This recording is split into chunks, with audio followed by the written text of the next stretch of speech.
So I think by now many people know how much of a success the Amiibo line has been for Nintendo. Instead of making new games, Nintendo can just make Amiibos of characters from these games and they can sell through the roof. And as a further incentive to get gamers to buy these Amiibos, Nintendo has been adding into games DLC that requires you to purchase these Amiibos to unlock. Yet at the same time, Amiibos are like Microsoft Windows with Nintendo gamers. Nintendo gamers hate how they're not available, but they'll happily continue to buy them anyway every time a store gets them in. Or in many cases, they'll just go on eBay and pay twice to 3 times as much as they go for in stores just so they can have a figure of their waifu on display. And when it comes to gaming, there's a commonly used phrase that applies to gaming very well, and that is vote with your wallet. Many gamers are happily buying these Amiibos, and you know what's happening now?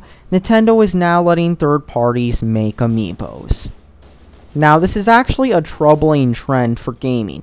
Usually with DLC in video games, it's either free or you pay for it, you download it, it's done, you get the DLC. With Amiibos on the other hand, it's disc lock content, something that's already criticized by a lot of gamers. Just look at what happened with Capcom when they did disc lock content. And then imagine you had to go to store after store just to find this disc lock content, or pay several times as much on eBay just to get this disc lock content, because that's what Amiibos are. They're like when you buy one expensive computer program and they want you to plug in this flash drive like device into your computer to use it, yet the pirates on the other hand make versions that don't require flash drives whatsoever. The content, which in this case is a co-op mode, is already there in the game, but they want you to pay money to unlock it, and then they want you to go find this hard to get device to unlock it. Let's be honest here, this is a bad idea. It's both anti-consumer and it's a form of obnoxious DRM. No other company makes you do this to unlock stuff in a game. It's either they're unlocked, it's free DLC, or it's paid DLC. In Nintendo land though, they make you pay for physical stuff to unlock stuff. It's a dumb idea. But because they have characters from video games on Nintendo systems, I'm guessing it's okay when Nintendo does it, right?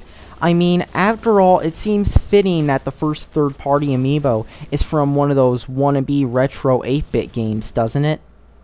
And I also love how Nintendo announced this with a video featuring YouTube Let's Players popular among kids. But let's be honest here, would you rather have more games or would you rather have more Amiibos and disc lock content that requires Amiibos to unlock? I mean, it's troubling. It's very troubling that you have these developers putting this in games, and it's very troubling you have gamers who are just eating it up because it has figures of their favorite characters, even though they're the same ones who are against stuff like the Xbox One DRM, even though they're the same ones against stuff like Capcom putting disc lock content in their games. It's okay when Nintendo does it. That's very, very troubling, and it's a bad thing for gaming. That's all you need to know. Thanks for watching. Subscribe for more.